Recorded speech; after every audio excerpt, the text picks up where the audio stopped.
Hi, I'm Mike. So in today's video, you're going to see me repairing some holes in my kitchen cabinets.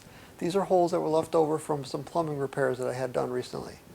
And what I want to point out to you is that this video is not so much about those repairs as it is about how you approach solving problems, specifically problems that have multiple parts to them. So if you have a situation where you have a problem that has different parts to it, and some parts are harder than others to fix, which one would you approach first? Would you approach the harder problems first or the easier problems? So would you want to try to get that easy one out of the way so you got an easy win, and then you got one less thing to do, and then you can work on those harder ones as you go along? Or do you want to get that hard one out of the way so that you can say, hey, man, I got that hardest hurdle cleared, and now I can work on everything else will be easier from there on in. So that's what I want to focus on when I show you these repairs that I worked on. Okay, so the first step in this project is to get a board ready and to kind of size up the approximate area that I'm going to need to cover. So you can see the area that I'm working in where I'm trying to get this opening covered up with this board, and just kind of marking out where I'm going to want to create the cutouts.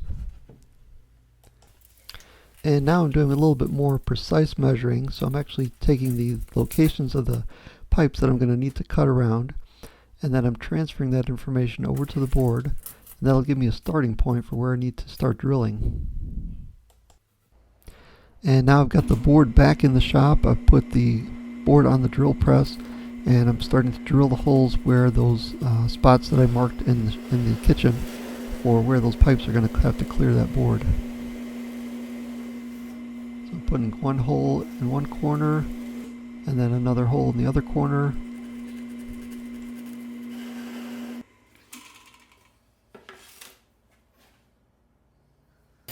And now I've moved over to the bandsaw and I'm cutting out the board through those holes so I can create a nice cutout with some rounded corners in it.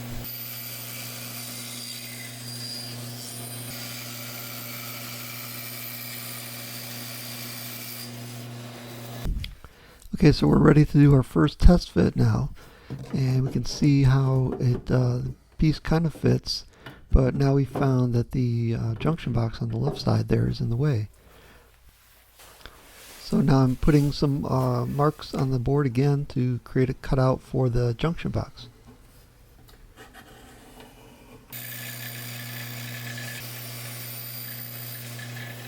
And now we're going to do another test fit and see if it works finally. And it looks like it fits. So that's good. The only thing is it's a little bit higher than the area around it, and I'm not going to worry about it. I think that's alright. It's just for underneath the sink.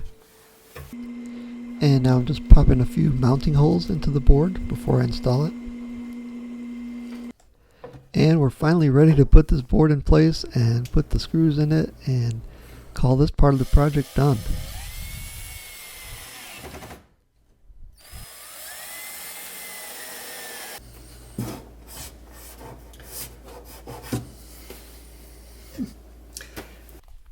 Okay, so for the second part of this project, I've got this round opening that I've got to fill. And so it's a simpler shape. I don't have to be as creative with my craftsmanship. And so what I'm going to do is just take a good old compass from my drafting days and make that cutout just like the shape of that round opening. And should be a piece of cake, right?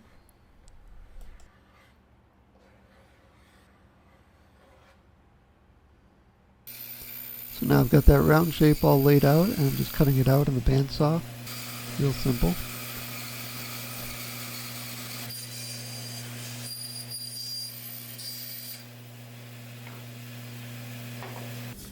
So now let's take that round shape and see how it fits in there. So I've got the shape real nice and fitting pretty good, but the problem is there's those protruding pieces of pipe or something down there below the cabinet bottom that are interfering. So now we've got to do something to cut those, make those things clear. So we're going to have to do a little notching. So what I did is I marked the areas that are needed to be notched, and I moved over to the router table, and I'm just kind of working my way underneath the bottom of that surface and making that material cleared away so it doesn't interfere with the pipe. So you see, after I did a bunch of carving, that piece fits pretty good.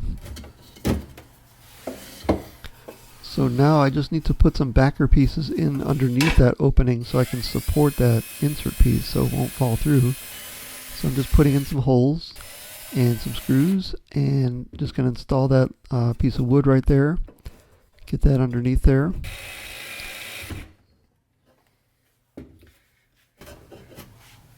And now I'm going to do the same thing on the other side. Make a little piece to go underneath that opening. Install that. And now we can support our piece on both sides. Screw that in place, and we're done.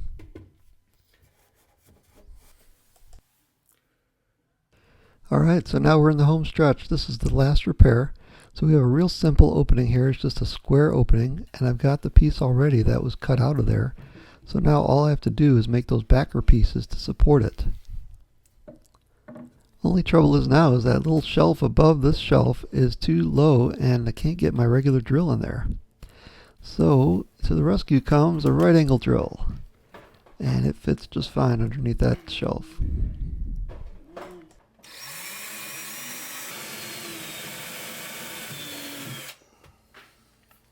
And now I'm just installing some screws to support the backer piece. Put the backer underneath there, screw it down.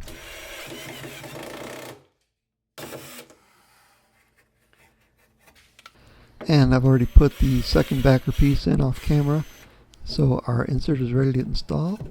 Drop it in, tighten the screws, and this project's done.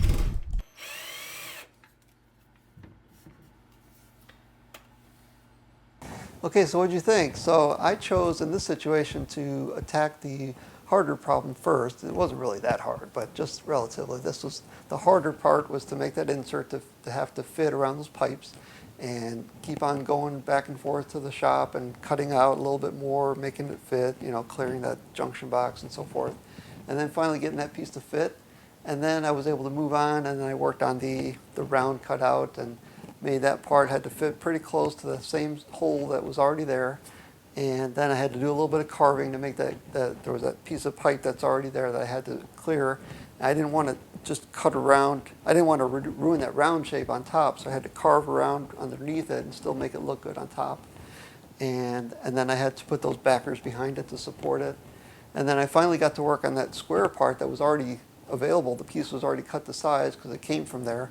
And all I had to do was put those backers behind it and then put that square piece back in and screw it down. So this situation I chose to fix the harder problem first, solve the harder problem first. But I'm curious what you guys think. Would you handle something like that way?